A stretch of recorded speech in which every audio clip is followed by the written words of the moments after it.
Humble as I was, I ended up on top of her. Perish together with me. Just rest in peace. When I opened my eyes again, I was back on the day I was to choose my husband. Seeing Dime clinging to that scumbag with such a provocative look on her face, I smiled sincerely. The emperor who crawled out from the dark corners. I wonder if you can handle it. The one destined to be empress should be me. The cold dagger plunged deep into my chest. Blood soaked through the phoenix robe. My dear sister Shen Luyan's face, twisted and ferocious before my eyes. You've always been worse than me, so why can you marry the perfect husband and still become empress of the world? You might as well die. She screamed hysterically. She actually attempted an open assassination, completely disregarding the mother who raised her and the Shen family behind her. Agonizing pain flooded in. I drew my last breath. But just as I suddenly opened my eyes again, there was no nether world. Only blinding sunlight. I looked down at my unmarred hands. Glancing around, this was clearly when I was 18.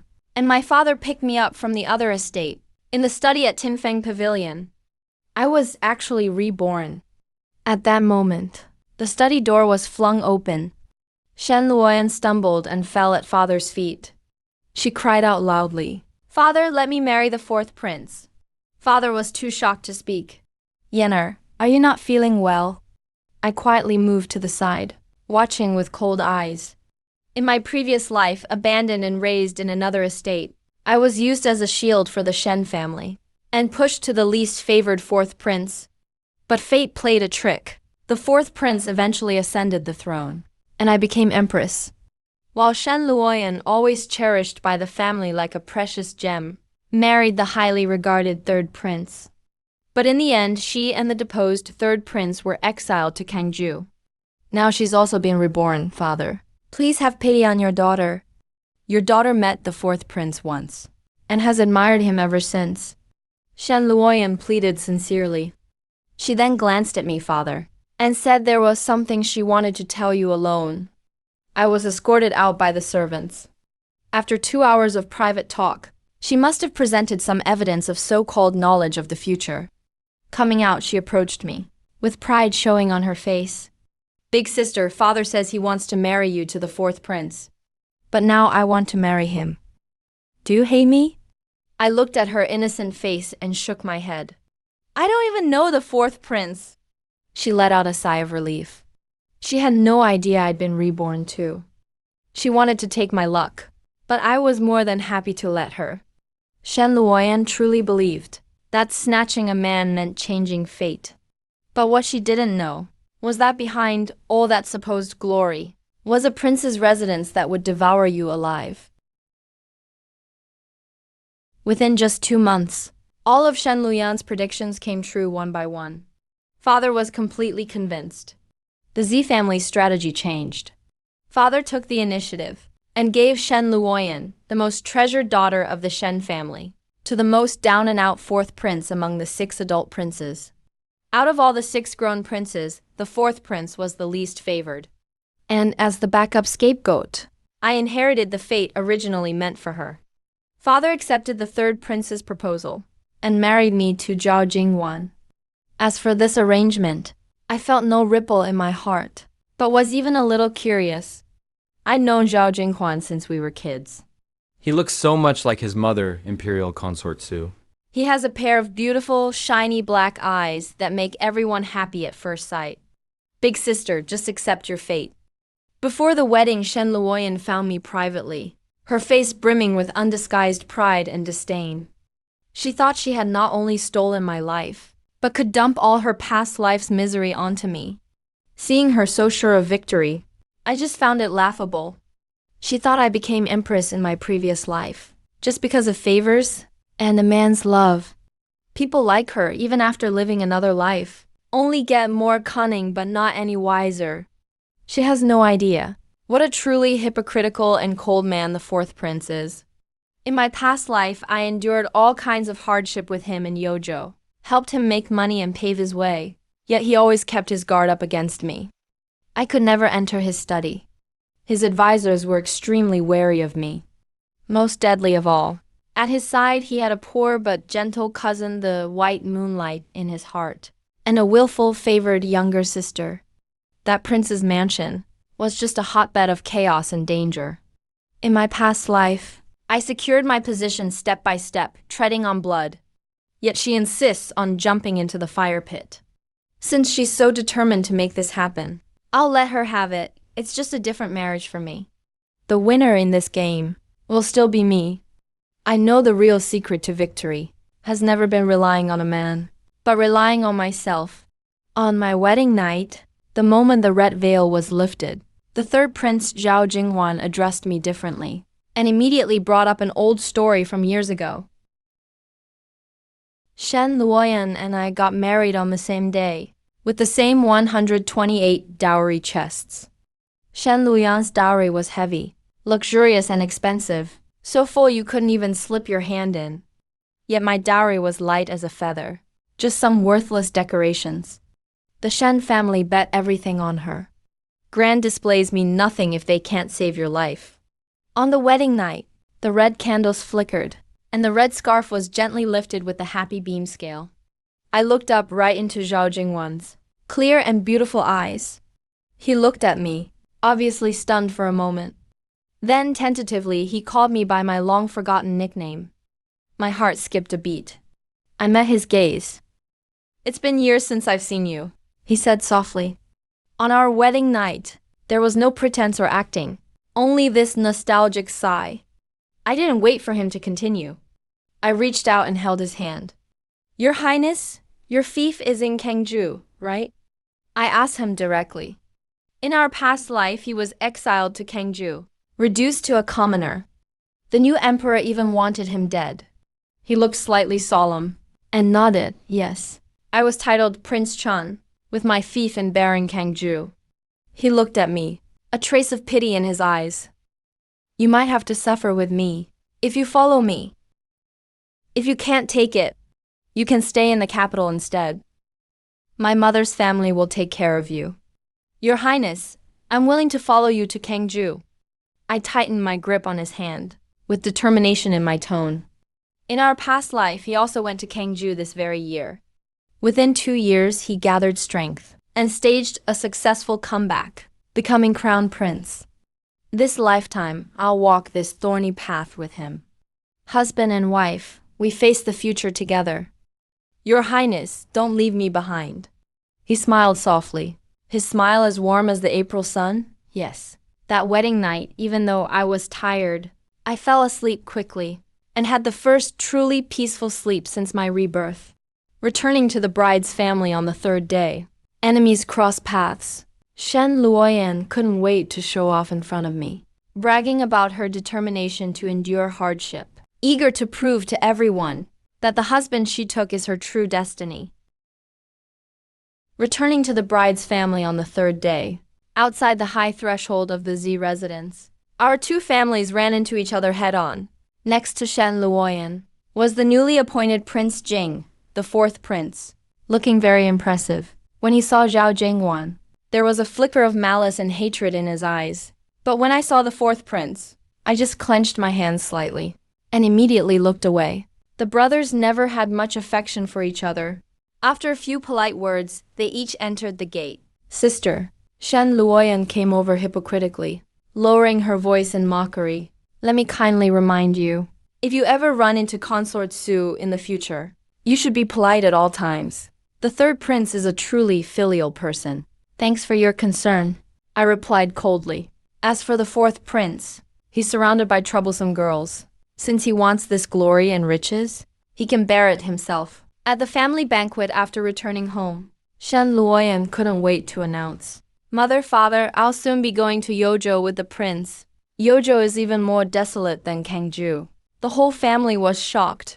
My stepmother was especially incredulous. "You want to go to Yojo? How can you handle such hardship?" With a saintly glow, Shen Luoyan reassured her. "Mom, I'm willing to endure hardships with the prince."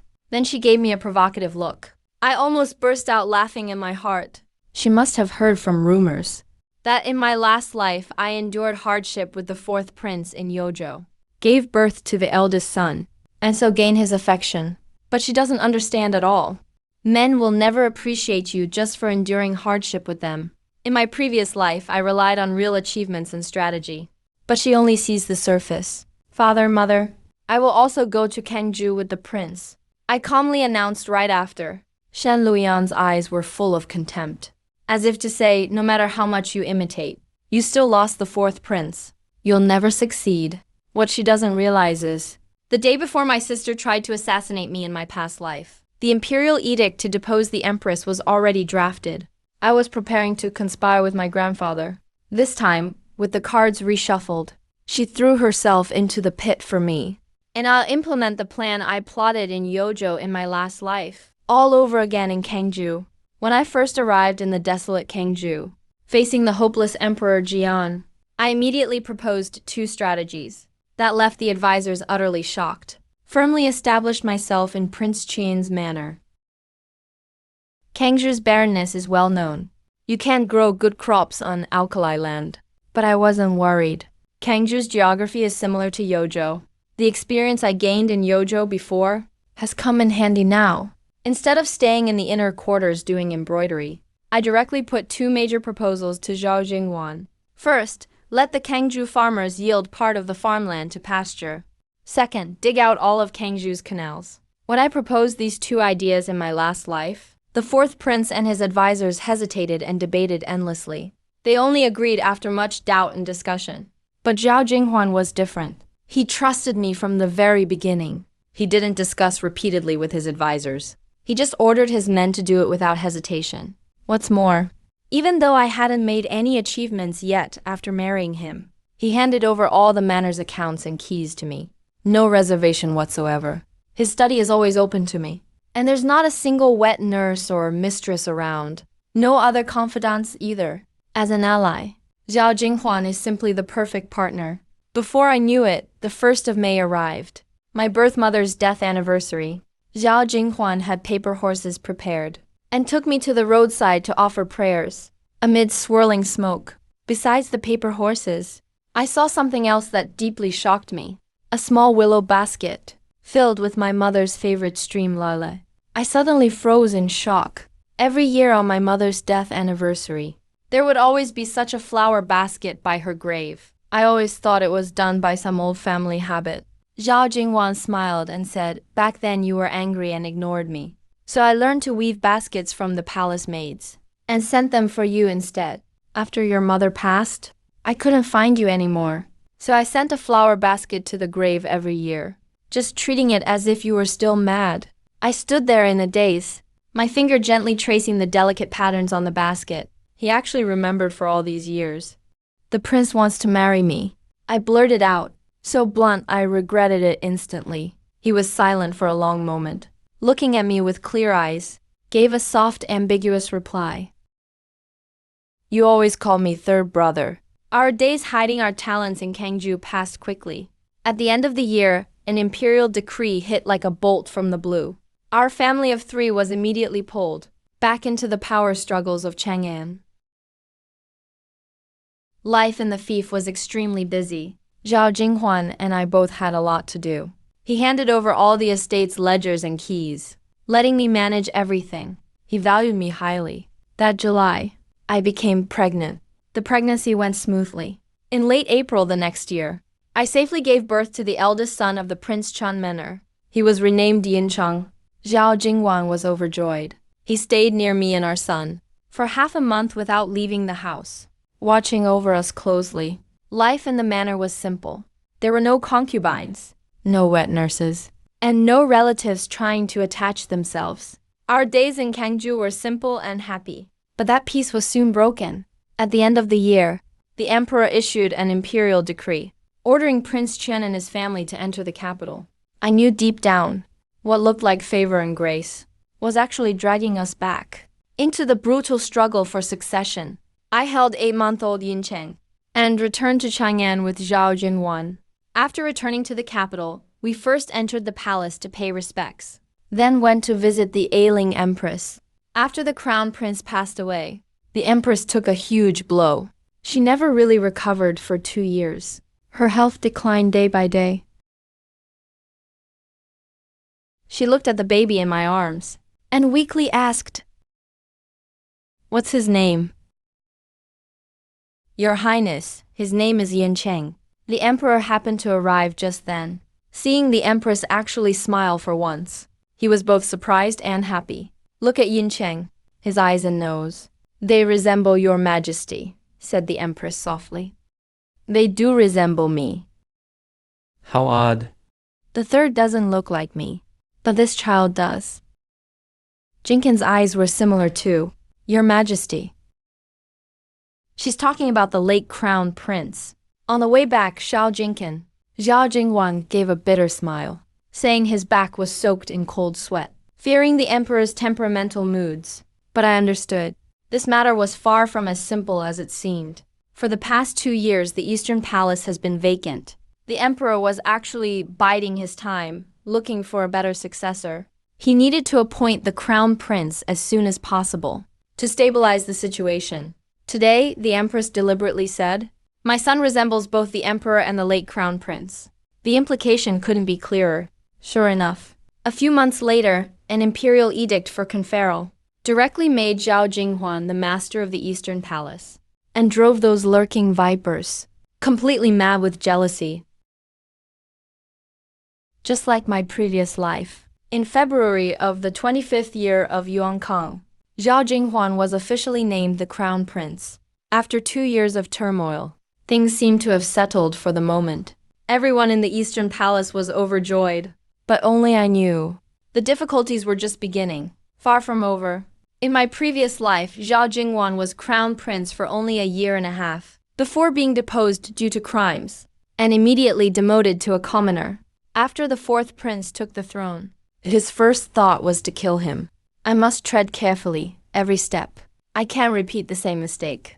After Zhao Jinghuan became the master of the Eastern Palace, his mother, Consort Su, was also promoted to noble consort. I brought Yuncheng every day to pay respect to her. She is very strict and by the book. Definitely not gentle. But she is truly sincere and kind to my child and me. She often talks to me about my late mother. Jinghuan said he wants to marry you. I was overjoyed. I've been hoping for this day. Once during a casual conversation, Consort Hui suddenly sighed and told me, I didn't think much of it, but thinking back on it, whether in my past or present life, the Shen family girl Zhao Jinghuan wanted to marry was always me. In the previous life, his proposal as an adult was rejected. When he became crown prince and proposed again, I had already married far away to Yojo. I recalled how in my past life, I brought my child to a family banquet and saw him. That strange, out-of-character look on his face. Turns out, in his past life, I was the one he cared for. Feeling sorry for Zhao Jinghuan after his return to the Eastern Palace, I dismissed the attendants and dressed him personally. His clothes weren't even properly straightened. Before I took the initiative to hug his waist, I was wrong today. No, it's just that third brother has been busy lately. We barely exchanged words. On my next day off, I'll go nowhere. Just stay with you. We enjoyed the simplest, happiest moments together. Right when we savored this rare tenderness, an uninvited guest returned to Chang'an. In August, Shen Luoyan and the fourth prince were summoned back to the capital. He couldn't wait to send a visiting card to see me, trying to regain his pitiful sense of superiority over me. That August, my dear younger sister Shen Luoyan Came back to Chang'an with the fourth prince, Prince Jing. As soon as she returned, she impatiently sent a greeting card asking to see me as the crown princess. Of course, I couldn't turn away my sister-in-law and Shen maid. At the door, when she stepped into the Eastern Palace, her face looked extremely haggard, her eyes full of anger and resentment. But she tried her best to hide it, putting on a lofty air. Have you been well these years, sister? I asked knowingly. He knew the crown prince would soon be deposed, so he wasn't completely in despair, forcing out a smile. Everything is fine. Thank you for your concern, sister. Do you have Linger, little sister? Why didn't you bring him to the palace so I could see him? I continued to poke at her sore spot. Shen Luyan's face instantly twisted almost grotesquely. He stared hard at me, his eyes suddenly full of baffling sympathy and a twisted sense of superiority. I haven't had any children. I pretended to be surprised and said, "Oh, but I heard Prince Jing already has an eldest son." That remark left Shen Luoyan speechless. He gave me a meaningful look as he left. "So, sister, you've really been through a lot. You're so tolerant," watching her self-important back. I almost laughed out loud. She thought that by following the fourth prince to Yojo in my previous life, she easily gained a child and a future. How utterly foolish.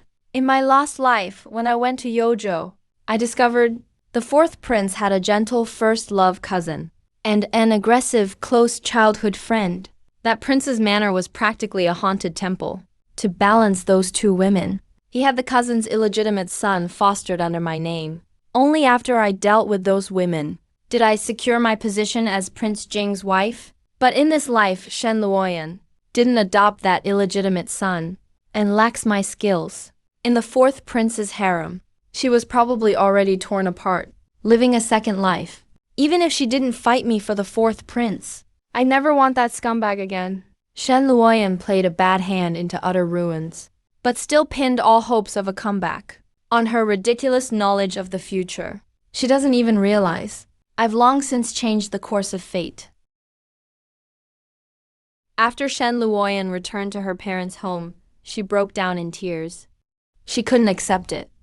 She had sworn to her parents, promising, "I can win. Shen Luoyi will lose to me. I will definitely become the empress." She placed all her hopes on the sacrificial ceremony she remembered. In her previous life, the crown prince's cousin from his mother's side damaged the archway of the empress's family. The emperor was furious.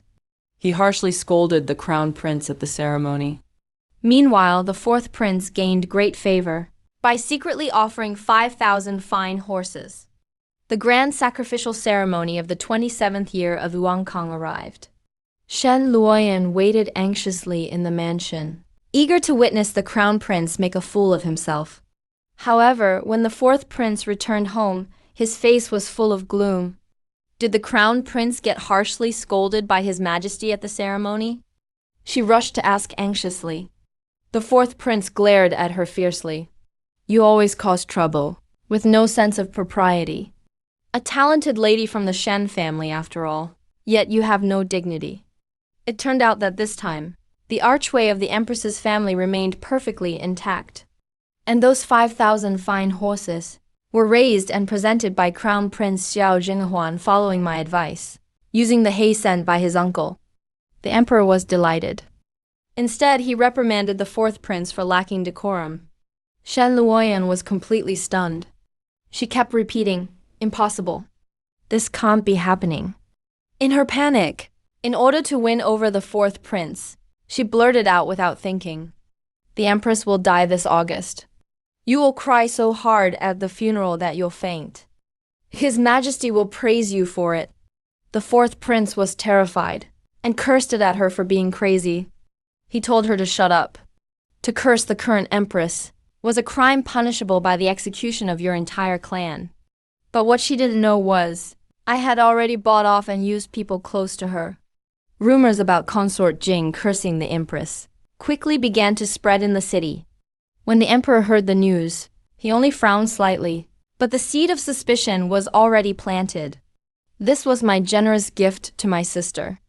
I know very well how much those in power fear someone with prophetic abilities. Once such a rumor gets out, it's fine if the empress is unharmed. But if she really dies, in August, Shen Luoyan's reputation for supernatural foresight would become undeniable. The rumors on the streets grew wilder. When my father heard, he was terrified and sternly warned Shen Luoyan not to speak such nonsense again. But Shen Luoyan was already losing her mind. She clung to her father, screaming, "Father, my previous predictions have always come true." Shen Luoyi became the crown princess, and now everything has changed. He's the real variable. "Father, send someone to kill him." How could my father, for a daughter who'd gone mad, try to assassinate the soon-to-be crown princess? He slapped her hard. "Behave yourself." That August, the long-ill empress finally passed away. The emperor was overwhelmed with grief. During the national mourning, Many people sobbed uncontrollably. Following Shen Luoyan's instructions, the fourth prince cried the hardest, and even actually fainted. He thought for sure the emperor would praise him. But reality gave him a harsh slap in the face. Not only did the emperor not praise him, he scolded him for creating chaos, and called him foolish and incompetent. The fourth prince returned to his estate in utter humiliation. He desperately questioned Shen Luoyan. "How long are you planning to keep sabotaging me?" Shen Luoyan personally heard the emperor's fury at the funeral, and finally broke down. She grabbed me, dragging me into a corner, and squeezed my hand tightly, sharply questioning Shen Luowei. "What trick did you use? You're just like me, aren't you?" "Yes, just like you." I sneered coldly, and frankly admitted it. She wasn't shocked, only filled with resentment. "Why is every outcome different?" I leaned close to her ear and whispered disdainfully, "Silly sister." The fourth prince was praised for his filial piety in his previous life, not because he cried himself unconscious, but because he transported 200 Nanmu logs from Jiangnan to decorate the imperial mausoleum. But in this life, it was the crown prince who brought back the logs. Though the crown prince was exhausted, he never fainted, while the fourth prince just cried himself unconscious. The emperor thought it was a bad omen. "Of course he rebuked you." Shen Luoyan stared at me in a daze, her face ashen. She finally understood that the future couldn't be snatched just by stealing a man. All her trump cards had been torn apart by me. Driven to desperation, a glint of madness flashed in Shen Luoyan's eyes. She decided to drag the entire Eastern Palace down with her. Shen Luoyan had gone completely insane. In Prince Jing's mansion, she became a total failure. The fourth prince no longer trusted her, while his two favored confidants schemed to push her aside, to the point where she couldn't even touch the housekeeper's key. Because she backed the wrong side, her father destroyed the Shen family's reputation built over 100 years. He saw her very differently now. Now the crown prince securely held his place in the Eastern Palace, while the fourth prince, by imperial decree, was sent off to the desolate northern Yojo. Forbidden to enter the capital without permission, Shen Luoyan had to go too. Before leaving, she manipulated grandmother to force her way into the Eastern Palace. "Sister, you and I are the same. Only because you can predict the future. Were you able to help the crown prince get this far?" "Right?" She stared at me intensely, her eyes full of madness. I gave a slight laugh, my gaze full of pity. "Sister, I have no idea what you're talking about. You can foresee the future, and still ended up living like this." This jabbed right at Shen Luoyan's sore spot, and her face changed dramatically. She suddenly took a step forward and shouted at Shen Luowei, "How long are you going to keep pretending? You're a monster. You stole the nation's destiny." I shrank back a little, pretending to be terrified. "What destiny? Do you still want the nation's fortune?" "I really don't understand you." Afraid, just as the window was suddenly flung open, the three people who had been listening outside the whole time cut off Shen Luoyan's last hope completely.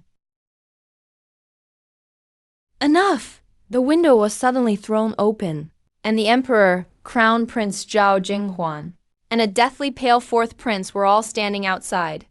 The emperor was furious and pointed at Shen Luoyan, bellowing, "Guards! Tie up this witch for me." At first, Shen Luoyan thought she had succeeded. A look of smugness flashed across her face. She somehow persuaded the fourth prince to help her, and placed this reckless final bet to bring me down with them, trying to destroy me completely, fools. She stepped back slightly, waiting for the guards to come grab me. But the cold iron chains snapped tightly around her own wrists. Only at this moment did she realize just how utterly she had lost. The emperor never doubted me at all, and only saw her as a woman who constantly made wild predictions, even accurately forecasting the late empress's death. Completely insane.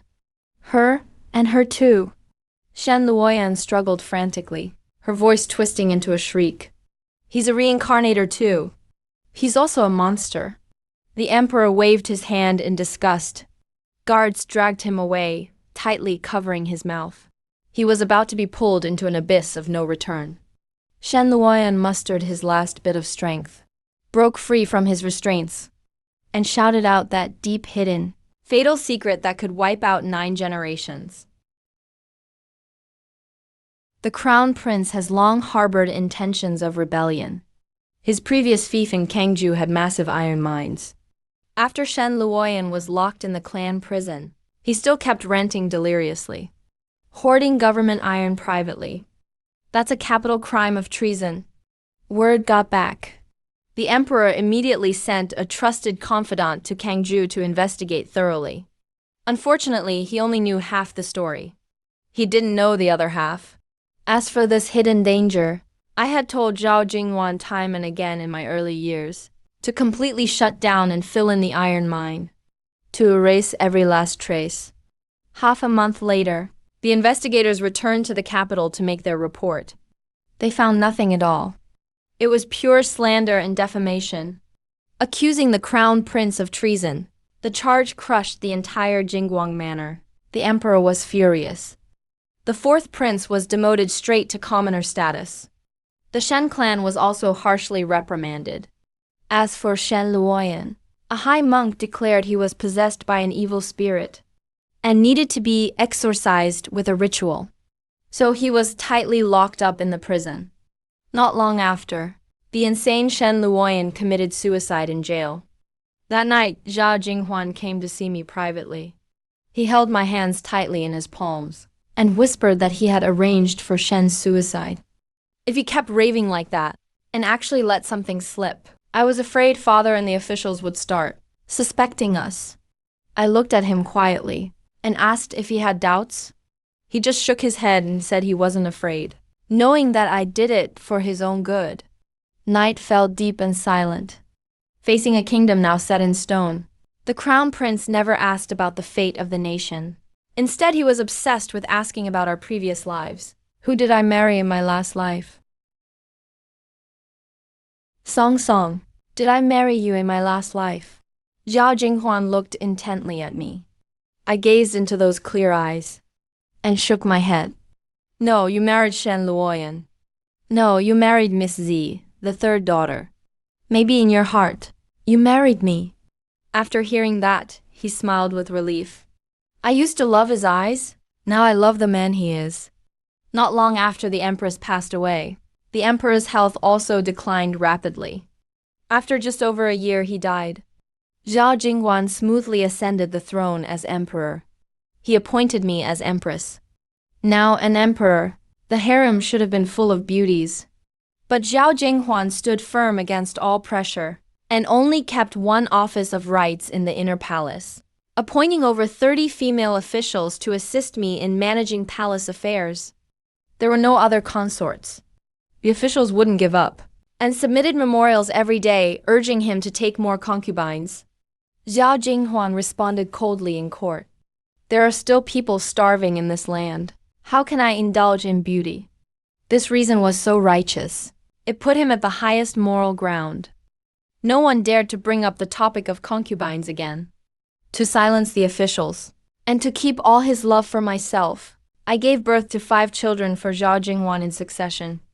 A flourishing family line, leaving him with no more excuses.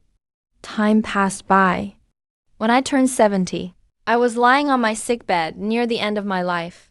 Finally, I asked the secret I had carried through 2 lifetimes. I lived to be 70. With my time running out, Zhao Jinghuan had already been the retired emperor for years, having abdicated early to our eldest son.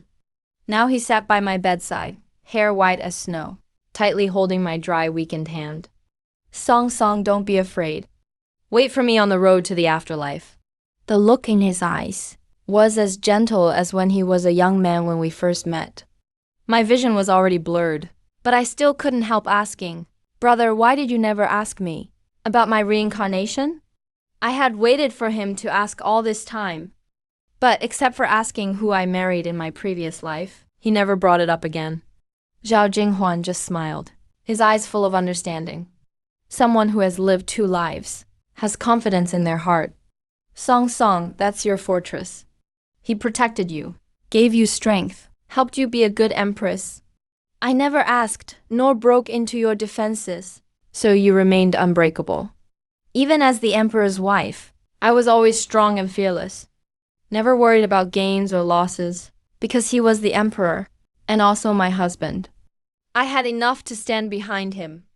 Hot tears slid down my cheeks. I was rarely moved to tears in my life, but looking at the man gripping my hands, I silently made a vow in my heart. If there's a next life, I still want to marry Zhao Jingwan and see every corner of this land with him again. I closed my eyes in peace, fully believing I would meet my third brother on the road to the afterlife.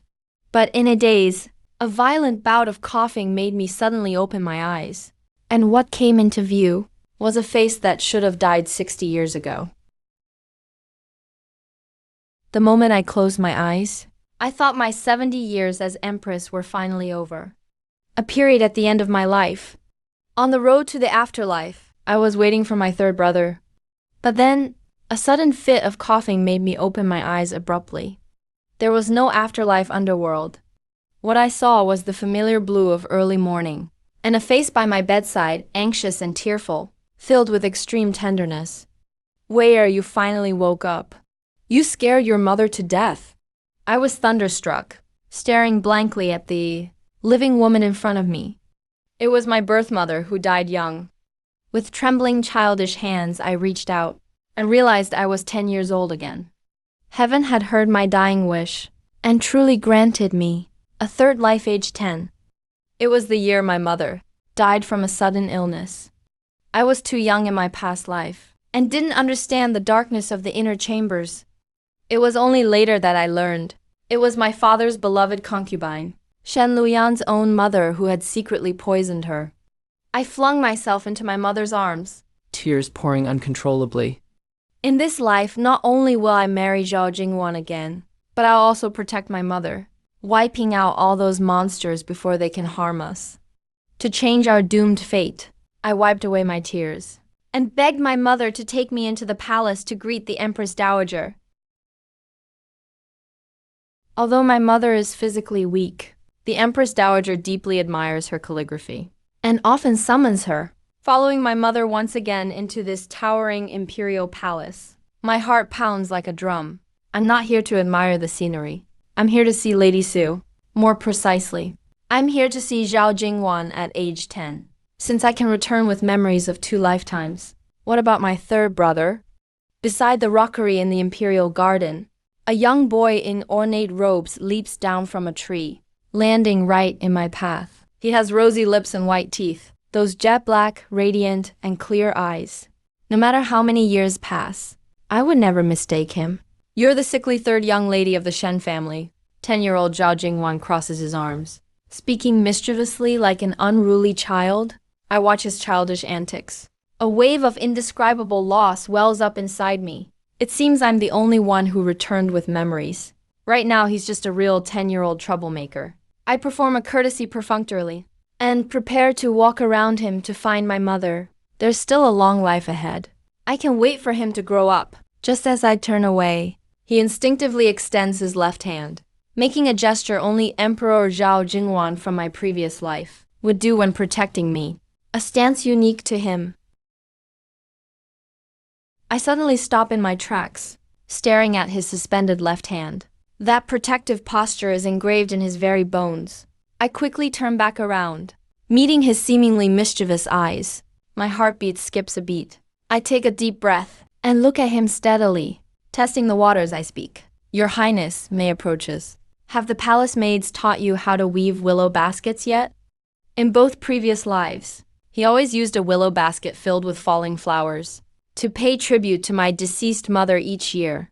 A 10-year-old child could never know this stuff. Zhao Jingwen's body stiffens abruptly. His careless facade instantly cracks. His eyes visibly redden.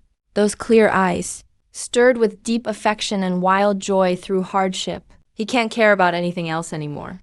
The prince strides right up, grabbing my wrist tightly, his voice trembling slightly. Song Song, the wind is strong on the road to the underworld. You ran too fast. Made it so hard for me to find you. We reunited in the palace with memories of 2 lifetimes, but hadn't even spoken our hearts to each other yet, when a maid from Lady Sue's palace ran over pale-faced and stumbling with news. Third Miss, Lady Shen. Lady Shen fainted in Lady Sue's pavilion. I feel a loud buzzing in my mind, grabbing Zhao Jingwen's hand in return. I immediately dashed toward Lady Sue's palace. When I arrive, my mother is lying pale on a soft couch. Imperial physician is sweating profusely while examining her, muttering about depleted vital energy, saying it's from exhaustion. I sneer coldly. Exhaustion, really? Clearly, it's chronic poison from kneeling and being cut. In my previous life, my mother kept fainting over and over. The imperial doctors could never find the cause, until the flame burnt out. This time, I won't let tragedy repeat. I walk over to the table where mother just drank her tea, pick up the leftover cup and smell it. Sure enough, there's a faint sweet odor. I turn to Zhao Jingwan. No need for extra words. Our mutual understanding from 2 lifetimes lets him instantly grasp my meaning. Guards, seal Lady Sue's palace. All the tea and leaves in this palace must be confiscated. 10-year-old Zhao Jingwan shows a killer look unique to a ruler in his eyes. The chief imperial physician is quietly escorted to a side hall by Zhao Jingwan. When the silver needle touches the tea, the tip instantly turns deadly black. Reporting to Third Prince, there is a poisonous cicada lotus from the western regions in this tea. This poison has no color or taste. Long-term ingestion causes organ failure and death. It appears like a cold and weakness. The culprit kneels on the ground, trembling all over. The truth is revealed. Just then, my father hears mother fainted in the palace and rushes to Lady Sue's palace, intending to bring mother home to the Shen family. If she returns home, all the evidence in that mansion would have already been destroyed by those cruel women. I won't give him that chance. Lord Shen, you've arrived at a good time. Zhao Jinghuan sits coldly in the main seat and hurls the blackened needle at father's feet. Someone tried to murder an imperial court lady in aunt consort's residence. I've already sent for the emperor. Father sees the poisoned needle on the ground, and his face instantly turns pale. He hasn't reacted yet. Zhao Jingwan's guards already take all the Shen family servants who accompanied mother and present them as suspects. Under the royal family's iron fist, the spies planted by the concubine confessed quickly, even before they finished their punishment. Father's pride in his reputation and his cherished gentle flower, right now before imperial power, are stripped of all dignity. The emperor's furious decree arrives straight at the Shen family. The mother and daughter who were dreaming of being the legitimate wife are faced with imperial guards kicking down their door. A resounding bang. Shen family's exquisite redwood back gate is violently kicked open by the guards. The stepmother, still dreaming of being legitimate, is just a favored concubine, abusing her power. A haughty concubine relying on father's love, dragged out of silk blankets by her hair by fierce guards, pulled straight out of bed. What are you doing? I'm Lord Shen's official wife. She screams. Her golden hairpins scatter everywhere, looking completely wretched. The captain leading the team sneers. He slams the yellow imperial decree in her face. Attempted murder of an imperial official. An unpardonable crime. Take them. Father hastily rushes home. Seeing the chaotic courtyard and his beloved concubine being taken away, his legs go weak, and he collapses on the steps. He can't figure it out. How did the concubine, who always ruled the back courtyard, suddenly draw imperial wrath? I stand in front of the carriage gifted by the Empress Dowager, coldly overlooking the scene. This time, I won't tolerate or retreat again. I will uproot the decaying Shen family and protect my mother for a lifetime of peace. Just then, 8-year-old Shen Luoyan stumbles out from the corridor, desperately clinging to a guard's leg, and shouts something that silences the whole courtyard. Let go of my mother. You damn servants! I'll become the empress of the world someday. 8-year-old Shen Luoyan's eyes are bloodshot, like a wild beast gone mad. The moment she said that, the whole place gasped. The captain rudely kicks her aside, scoffs. A mere illegitimate girl, to dare spout nonsense. Really reckless. I stand not far away, staring hard at Shen Luoyan lying on the ground. Her words about being empress were full of obsessive resolve and a familiar madness. I instantly realized she also returned with memories from our previous two lives. But in the last life, he was reborn in the year before marriage, with the entire Shen family backing him up. In this life, he returned to being 8 years old and became a lowly concubine's daughter whose birth mother was about to be imprisoned. He watched as the imperial guards escorted the favored concubine away. His father's face turned ashen with fear. He stumbled over and quickly covered Shen Luyan's mouth, terrified she would say something even more treasonous and implicate the whole Shen family. Shen Luoyan desperately tried to break free from his grasp. She looked up at me with eyes full of hate and terror. Her gaze crashed straight into my cold eyes. Shen Luowei, it's you. You did this again. Shen Luoyan finally broke down.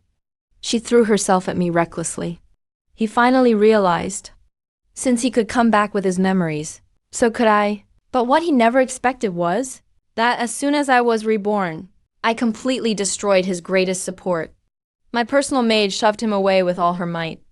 I looked down at him from above, lowered my voice, coldly laughed in a tone only the two of us could hear. Dear sister, 2 lifetimes weren't enough for you. This time I'll personally send you and your mother on your way early. Shen Luoyan began to tremble violently all over. The light in her eyes completely shattered. The beauty and talent she once took pride in were worthless before absolute power. The favored concubine was sent to prison. She would be executed after autumn. Father, for mismanaging the household, was demoted 3 ranks by the emperor. The Shen family's good name was ruined overnight. Grandfather was furious. He immediately put father under house arrest and threw Shen Luoyan into the most remote woodshed, leaving her to rot on her own. I thought once the tumor was removed, mother could live in peace. But the last medical diagnosis sent from the imperial hospital hit me like falling into an ice cave. Madame Shen was deeply poisoned by Chanzillion. Her life was barely saved, but the toxin had already invaded her internal organs. She probably wouldn't last 3 years. The old doctor knelt on the ground and spoke these words with trembling fear. The teacup in my hand shattered on the floor. My heart was wrenched with pain. I lived a second life, carefully planning every step, and still couldn't change my mother's early death. Just as I was in absolute despair, Zhao Jinghuan strode in from outside the hall. At just 10 years old, he already had the composure and resolve of the emperor from his previous life. He gripped my cold hand without any hesitation. His resolute gaze put me at ease. Song Song, don't be afraid. If the imperial doctors of Dakang can't cure her, I'll find the best doctors in the world. 3 years is enough. He then turned to the head doctor and gave his first unshakable order. Use the absolute best medicinal herbs in the entire country to keep Madame Shen alive. If anything goes wrong, bring me your head. With Zhao Jingwan's promise, I forced myself to calm down. If this deep and grand house can't protect my mother, then I'll take her away. With the confidence Zhao Jingwan gave me, I kicked open my father's study door without hesitation and slammed the divorce papers down on his desk. You rebellious daughter, how dare you encourage your mother to divorce me? What about the reputation of the Shen family? Father was looking at the divorce papers on the table. He was shaking all over with rage. He raised his hand to strike me. I didn't back down at all. I stared at him coldly. Does the Shen family even have a reputation left? Covering up a favored concubine's plot to harm the legal wife? If this got out in court, would father be able to keep his official cap? Father's hand froze in midair. His face went completely pale. He knew I found his fatal weakness. He signed the divorce papers. I took mother back to my maternal grandparents' home. From then on, the mess of the Shen family had nothing to do with us anymore. I kept pressing forward step by step, giving him no room to breathe. Just as father was hesitating, the chief eunuch entered holding a horsetail whisk, bringing the emperor's edict as he stepped through the gates of the Shen family. Not just father, But the entire Shen family was so shocked by the sudden imperial decree that they all knelt to the ground. Not only did the emperor grant permission for the divorce, he even issued a marriage edict that rocked the entire Great Kong dynasty, making Shen Luoyan in the woodshed cough up 3 pints of blood in shock. By the mandate of heaven, the emperor declares, the chief eunuch's sharp voice echoed through the Shen family's front yard. Not only did the edict approve my mother's divorce from my father, it also pronounced a marriage decree that astounded the entire court. At only 10 years old, I was directly betrothed to the third prince, Jie Jinghuan, as his principal wife.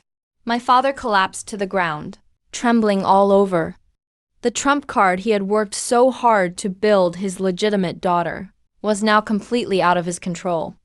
Moreover, she instantly became an imperial relative he would have to kneel to in the future. Meanwhile, in the woodshed of Tianyuan, 8-year-old Shen Luoyan heard the imperial marriage edict coming from the front yard and was so furious, he coughed up a mouthful of blood. He thought I would end up just like in a previous life, forced to marry the unloved fourth prince, and that he would still have a chance to compete for empress later. But now, I was directly decreed to marry the crown prince who was destined to ascend the throne. His dream of becoming empress was shattered by imperial power when he was only 8. Utterly destroyed, I gave my repentant father, kneeling on the ground, a cold glance, and couldn't even be bothered to say another word. I turned to receive the imperial edict. Relying on this unquestionable decree, I gathered my people and swiftly took an inventory of the 10 miles worth of dowry my mother brought with her years ago, nearly emptied half the Shen family treasury, and left that foul, oppressive household. Taking mother, I moved into my grandparents' home. With no more palace intrigue or fake sentiments, even the air felt free to breathe. Zhao Jingwan's actions were even faster than I'd expected. Using his past life's memories in Kangju, he immediately dispatched the most elite royal guards, traveling day and night, and managed a whole 10 years ahead of schedule to bring the traveling miracle doctor to Chang'an. With just a few needles, the miracle doctor was able to force out the lingering poisonous blood of entwining lotus from my mother, prescribing with the Imperial Medical Academy's continuous delivery of top-tier medicines. My mother's formerly ashen complexion finally gained a flush of healthy color. All the regrets of 2 lifetimes were finally made whole in this moment. That afternoon, Zhao Jinghuan stood in my grandparents' courtyard and gently took my hand. His dark eyes were full of warmth and gratitude. He had kept his promise, protecting the person I cared about most under his wing. Just as my mother's health was gradually improving, and I thought everything was under control, a secret message delivered overnight by the royal guards brought an extremely dangerous new development. The note contained only a few words: Shen Luoyan has escaped. His birth mother was executed. His father had completely given up on him. Everyone in the Shen family saw him as an outcast and a stain on the family. But ultimately, he carried memories of a prior life, and somehow used a prophecy of future salt and iron smuggling in the court to bribe the servants guarding the woodshed, and fled the Shen residence in the night. I sneered coldly at the letter. A viper will always be a viper. As long as he still draws breath, he will do whatever it takes to strike. Just as expected, the guards quickly found he had injured himself all over, timed it perfectly for the fourth prince's carriage route, and threw himself directly in front of the wheels. He wanted to replicate the path from his past life ahead of schedule, using his foreknowledge to pledge allegiance to the fourth prince, and attach himself early to the throne he believed would be his. When Zhao Jinghuan finished reading the report, a flash of imperial coldness passed through his eyes. He would never allow anyone to threaten me again. We didn't send anyone to arrest him, but instead put on plain clothes and quietly went to a tea house by the road that the fourth prince must pass on his way home. The private booth on the second floor had a perfect view. Through the half-open window lattice, I saw the young Shen Luoyan in ragged clothes, clutching desperately at the luxurious hem of the fourth prince's robe. He lifted his mud-stained face, but it was still pitifully delicate.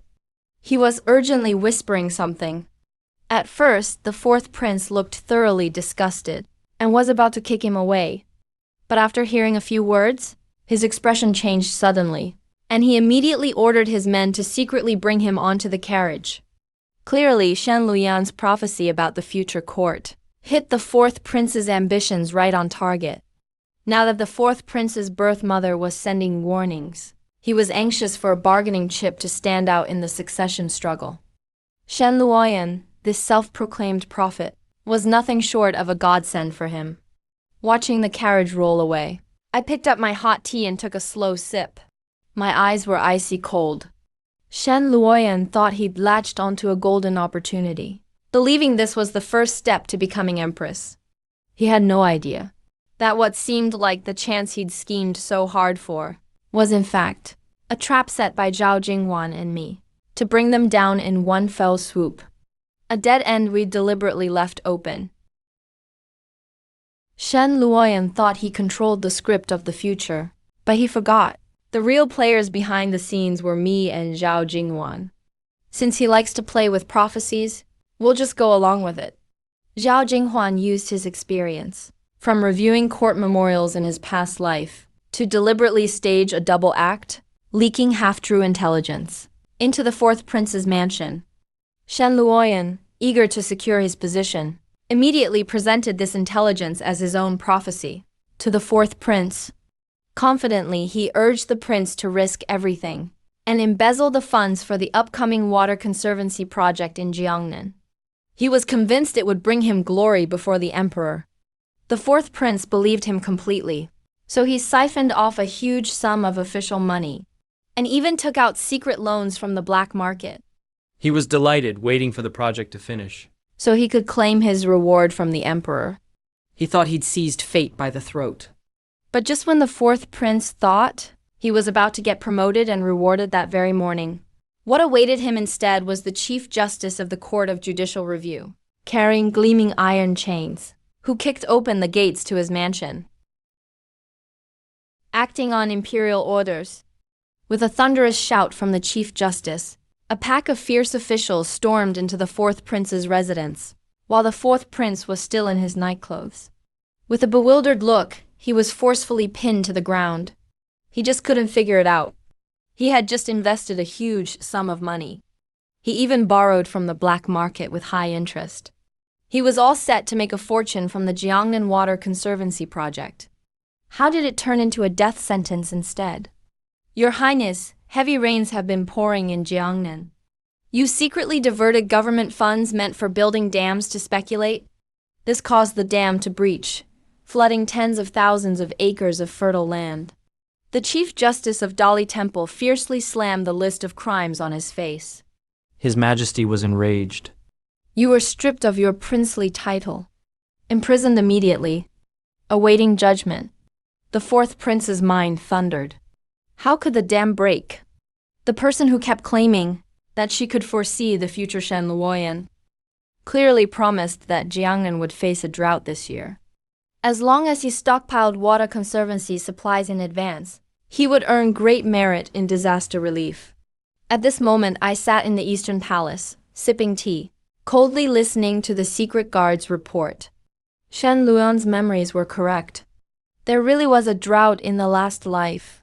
But she doesn't know. Zhao Jinghuan had already secretly mobilized the Azure Sky Sword. He calculated the bizarre changes in this life's weather and deliberately leaked false information. The fourth prince's eyes were bloodshot. He finally realized that he had been made a fool by an 8-year-old little girl. That so-called prophet was actually a harbinger of death. The fourth prince broke free from the officials like a mad dog, dragging heavy iron chains, rushing straight to Shen Luoyan's remote courtyard. He kicked open her half-shut room door. In the garden, Shen Luoyan was sitting in front of a bronze mirror, humming a little tune, while combing her hair. She was full of hope that the fourth prince would achieve great merit soon, and that she, as his strategist behind the scenes, would soon be promoted to secondary consort against protocol. Bang! The door was violently kicked to pieces. The fourth prince, hair disheveled, rushed inside. His eyes bloodshot, as if dripping blood. He grabbed her hair tightly and ruthlessly dragged her to the ground. You bitch, how dare you lie to me?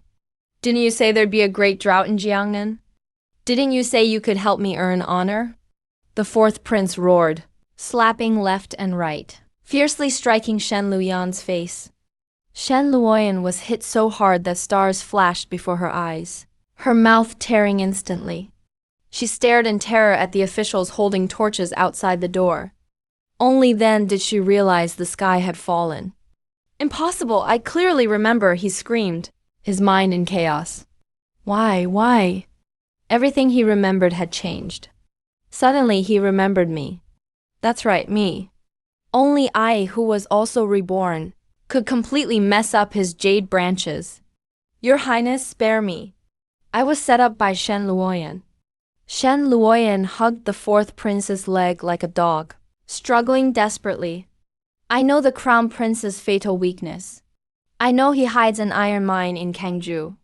As soon as she uttered this family-exterminating secret, the fourth prince not only stopped beating her, even the chief justice of Dali Temple outside the door changed his expression in shock. He immediately ordered someone to silence her and sent her to the death row. In the main hall of the court, the atmosphere was so tense it felt like it could drip water. The fourth prince and the nearly beaten to death Shen Luoyan were held firmly to the jade steps below. The emperor's face was cold as water. He stared icily at the concubine who dared to accuse the crown prince of treason. You claim the crown prince secretly keeps iron mines in Kangju. The emperor's voice was filled with a terrifying murderous intent. If this is proven false, I want the Shen family and 9 generations buried with you. My father stood among the ministers, so scared he wet his pants. He collapsed onto the floor. But Shen Luoyan grasped at her last straw, nodding frantically. Absolutely true. Your Majesty only needs to send someone to investigate. Shen Luowei and the crown prince have long harbored intentions of rebellion. Standing off to the side, I didn't even lift my eyelids. This fool tried this trick in the prison in the previous life. Yet she still dares to repeat the same old tactic now. She thinks I'll fall into the same pit twice. Jia Jinghuan stepped forward, with composure and calm. He took out a bright yellow memorial from his sleeve and handed it respectfully to the emperor. Father, please see the truth. A few years ago in Kangju, I did find something, but I reported it long ago and had all the iron mines added to the state treasury. This is the exploration record jointly signed by the Ministry of War and the Ministry of Revenue. The emperor opened the memorial and glanced at it. Then, he slammed the memorial hard into Shen Luoyan's face. His furious rage swept through the grand hall. Utter nonsense! The crown prince has already nationalized the iron mines, making great contributions to forging weapons for Daikang. You vile servant dared to conspire with the fourth prince and tried to frame the CEU army. The emperor was furious beyond control. The memorial hit Shen Luoyan's face, leaving her bleeding and dazed. She stared blankly at the memorial on the floor. The last string in her mind finally snapped. It's all over, everything's finished. Not only did she fail to topple the crown prince, she was instead convicted of framing the CHU army. Your Majesty, this old minister is innocent. This wicked daughter was long thrown out of our house. Her actions have nothing to do with the Shen family. My father knelt desperately on the ground, knocking his head repeatedly, trying his best to distance himself from the fourth prince, who was stripped of every title right then and there. Demoted to commoner, exiled to the bitter cold far north, while Shen Luoyan was sentenced to death by slow slicing, to be executed immediately. The guards dragged her up violently. As she passed by me, she stared at me fiercely. Her eyes were full of hatred and resentment. I leaned forward slightly and laughed softly in a voice only she could hear. Good sister, you came back with cunning, but not brains. Your loss is completely deserved. As Shen Luoyan's anguished screams faded outside the grand hall, this knot that spanned 2 lifetimes finally ended in complete despair. The curtain drew to a close, Time flew by. In the blink of an eye, I was 16.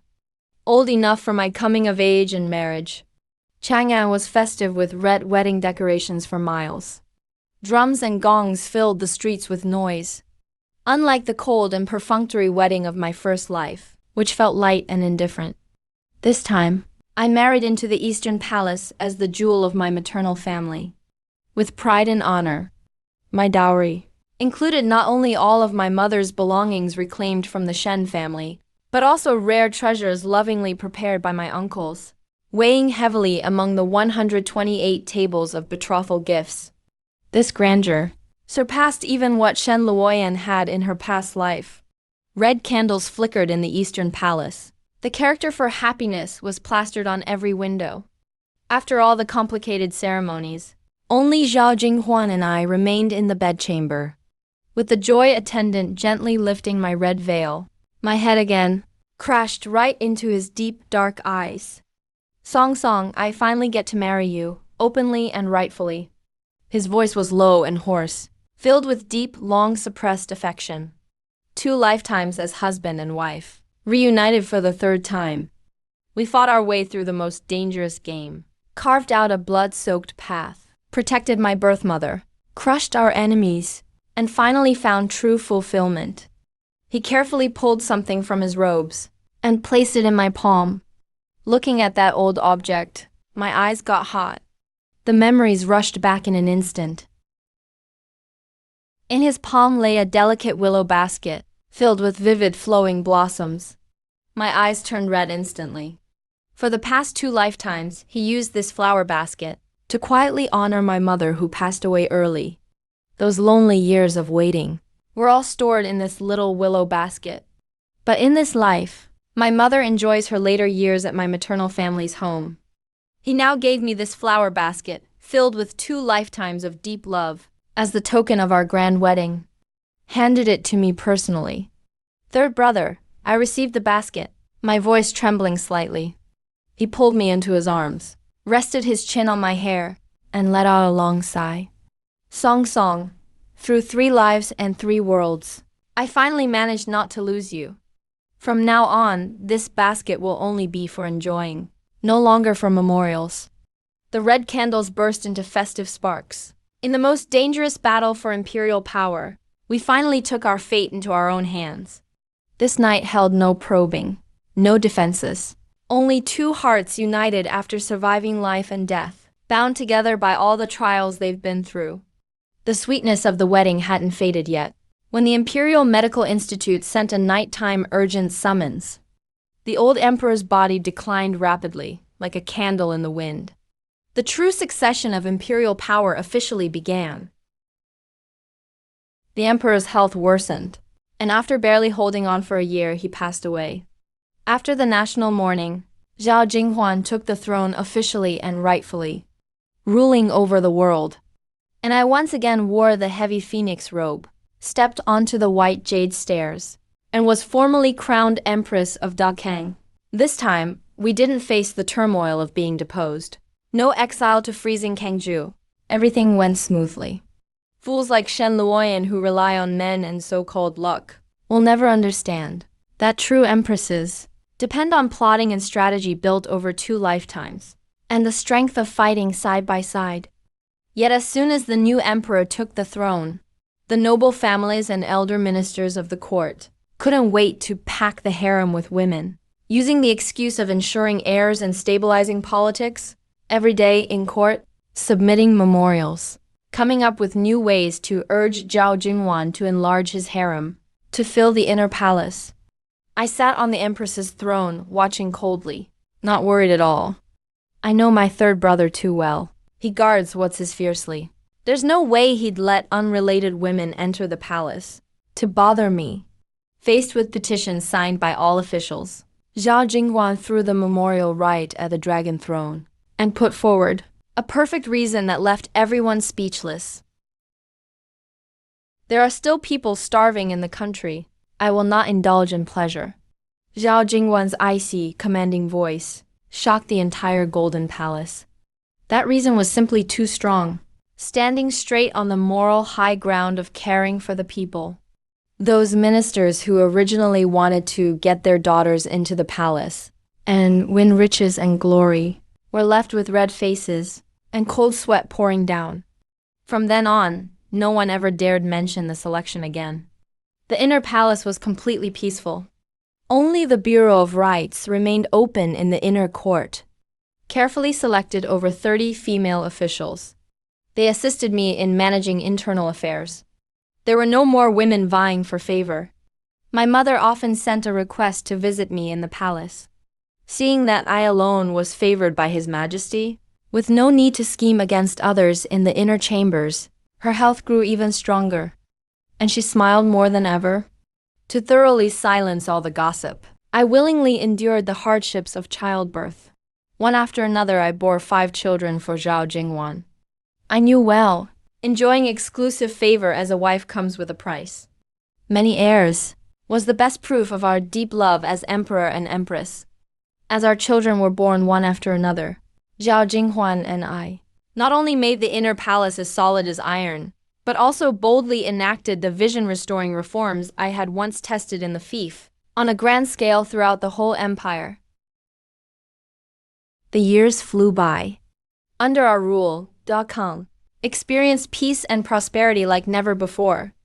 In my previous life, I proposed mass planting of forage and dredging of canals in Kangju, which are now implemented nationwide, becoming strong policies, with quality horses continuously sent to the frontier. Commerce over land and water thrives throughout the empire. I'm no longer just an empress sitting deep in the palace, but Zhao Jingwan's most trusted and unified political partner. People like Shen Luoyan will never understand that a woman's true strength never comes from a man's pity, but from having irreplaceable value of her own. With the wisdom of 3 lifetimes, I helped Zhao Jingwan solidify his empire and also protected our unbreakable love. We supported each other this way, living our lives in peace and honor together. Until I turned 70, my time nearly up. Over a decade earlier, Zhao Jingwan had already abdicated the throne to our eldest son, becoming the retired emperor, just so he could stay by my side every moment. One day I lay on my sickbed, feeling life slowly slipping away. Zhao Jingwan, his hair now white, sat by my bed, holding my thin hand tightly. I gazed into his still clear eyes, and finally asked the question that had lingered in my heart for 2 lifetimes. "Third brother, why have you never asked me anything more?" My voice was faint, and my vision was already blurry, but I still stared at him intently. "Asked what?" He looked at me like the young man fresh out of prison, his eyes full of acceptance. "About my rebirth." I sighed softly. He smiled, reaching out to straighten my white hair. "Someone who has lived twice naturally has confidence. Song Song, that is your fortress. He protects you, so you can be strong. Be a good empress. I don't question or break through your defenses, so you remain unbreakable." Listening to his words, I shed tears. Even beside him, I was strong and brave, never anxious about gain or loss. Because he is an emperor, and also my husband. I had all the strength I needed to stand by his side by side as equals. This time we had no regrets. No tragic endings, only a fulfilling life together. If there is a next life, I would definitely marry Zhao Jingwan again. I slowly closed my eyes and in my heart, softly said, "Third brother, this time I'll walk slowly down the Yellow Springs Road and wait for you to come find me." True redemption and standing as the mother of the realm never come from relying on luck given by others, but from building that indestructible fortress with your own hands.